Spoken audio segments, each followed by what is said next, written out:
Hello everyone. आज हम बात करने वाले हैं सस्टेनेबल डेवलपमेंट गोल्स की, जिन्हें हम सतत विकास लक्ष्य कहते हैं।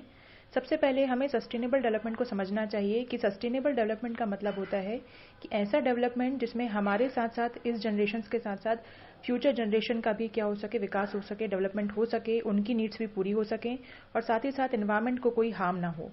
तो ऐसा डेवलपमेंट ही सस्टेनेबल डेवलपमेंट कहलाता है, जिसे कि हम सतत विकास कहते हैं, कि जो लगातार जारी रहे, हमारे साथ साथ आगे आने वाले जनरेशन्स की नीड्स को भी पूरा कर सके, फुलफिल कर सकें, जैसे कि हम रिन्यूएबल एनर्जी सोर्सेज से कर सकते हैं। ये जो गोल्स हैं ये यूनाइटेड नेशंस ऑर्गेनाइजेशन में 2015 में जो एक समिट हुई थी, उसी समिट में दुनिया भर के जो भी यूएन के सदस्य हैं 193 देशों ने इसे एक्सेप्ट किया था। ये अडॉप्ट किए गए थे by the UN in 2015 as a universal call, क्योंकि कोई भी एक देश नहीं कर सकता इसको, ये यूनिवर्सली सभी को जो है हमें लागू करने होंगे, जिससे कि पॉवर्टी को एंड किया जा सके, हमारे प्लेनेट को प्रोटेक्ट किया जा सके और हम सभी पीस एंड प्रॉस्पेरिटी से रह सकें। और ये जो गोल्स हैं ये हमें 2030 तक अचीव करने हैं। इसके पहले मिलेनियल डेवलपमेंट गोल्स हुआ करते थे, जिन्हें हम एमडीजी कहते थे, मिलेनियल डेवलपमेंट गोल्स हुआ करते थे। उसके बाद एसडीजी आए। अगर हम इनकी बात करें तो ये 17 गोल्स हैं और 169 टारगेट्स हैं इन गोल्स को अचीव करने के लिए। यहाँ आप मैप में नॉर्थ अमेरिका के मैप में न्यूयॉर्क को देख सकते हैं। इसी शहर में 2015 में समिट हुई थी, जिसमें कि एसडीजीज को 193 कंट्रीज ने डिसाइड किया था। फिर देखिए, सबसे पहला जो एसडीजी है ये है नो पॉवर्टी, गरीबी का अंत करना है ना। मतलब जो गरीबी है उसका हमें अंत करना है और इसके लिए हमें प्रयासरत रहना है। सेकंड आता है हमारा जीरो हंगर, अर्थात हमें भुखमरी को समाप्त करना है। देश में खाद्य सुरक्षा और दुनिया भर में हमें खाद्य सुरक्षा लागू करनी है। सभी को सभी समय पर संतुलित भोजन, पर्याप्त भोजन मिल सके, यही हमारा दूसरा सतत विकास लक्ष्य है। तीसरा लक्ष्य है गुड हेल्थ एंड वेलबींग, अच्छी सेहत सभी को प्राप्त रहे। फोर्थ लक्ष्य है हमारा, फोर्थ एसडीजी है क्वालिटी एजुकेशन, सभी को गुणवत्तापूर्ण शिक्षा मिल सके, सभी को प्राइमरी सेकेंडरी एजुकेशन मिल सके और हायर एजुकेशन भी मिल सके और क्वालिटी एजुकेशन मिले, ये इम्पॉर्टेंट है। साथ ही फिफ्थ है हमारा जेंडर इक्वलिटी, मेल फीमेल तथा जो अदर जेंडर्स हैं उनको इक्वल राइट्स मिल सकें। सिक्स्थ एसडीजी है क्लीन वाटर एंड सैनिटेशन। तो सभी को क्लीन वाटर मिल सके। क्लीन वाटर मिलेगा, सैनिटेशन साफ सफाई रहेगी, तो क्या होगा कि सभी की वेलबींग भी अच्छी रहेगी और ये सारे गोल्स एक दूसरे से इंटर रिलेटेड हैं। सेवेंथ एसडीजी है अफोर्डेबल एंड क्लीन एनर्जी, ऐसा एनर्जी सोर्स जो कि क्लीन हो, जो एनवायरमेंट पॉल्यूशन ना करे, जैसे कि wind energy, solar energy etcetera. हम अभी जो फॉसिल फ्यूल्स यूज करते हैं उससे एनवायरमेंट पॉल्यूशन होता है। हमें ऐसे एनर्जी सोर्सेज चाहिए होंगे जो क्लीन हो और टुगेदर विद दिस अफोर्डेबल भी हो, मतलब जो कि इजीली अवेलेबल भी हो। जैसे कि सोलर एनर्जी, विंड एनर्जी जो है ये रिन्यूएबल एनर्जी सोर्सेज हैं, एक बार बन जाते हैं फिर ये लगातार रोज बनते रहते हैं। ऐसा नहीं है कि एक बार बनने के बाद समाप्त हो जाएं। ये अफोर्डेबल हैं, जबकि फॉसिल फ्यूल्स समाप्त हो जाते हैं।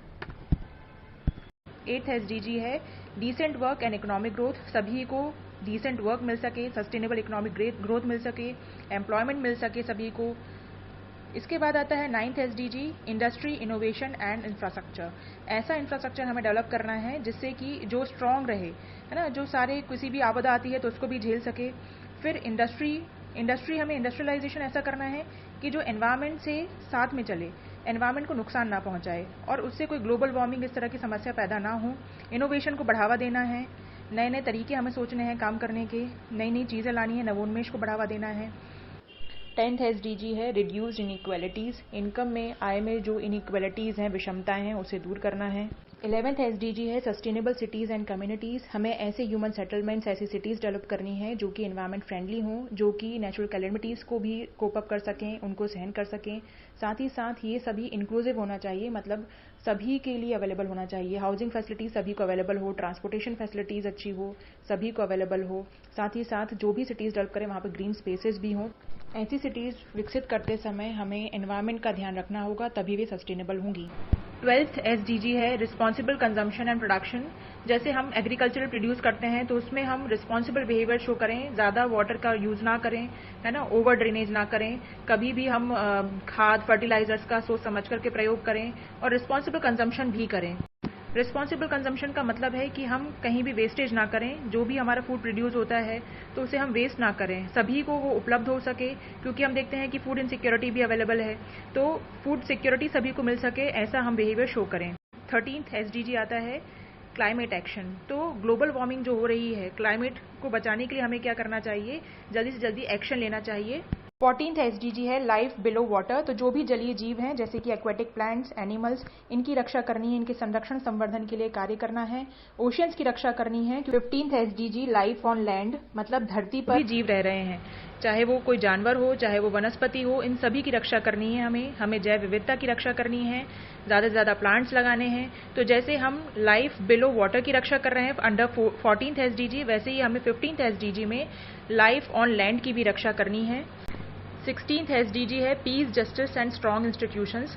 किसी भी तरह का वायलेंस जो है वो हमें समाप्त करना होगा, जस्टिस स्टैब्लिश करना होगा। जैसे भारत में सभी के लिए निःशुल्क न्यायिक सहायता उपलब्ध होती है, तो सभी को समान न्याय मिल सके, ये सुनिश्चित करना होगा।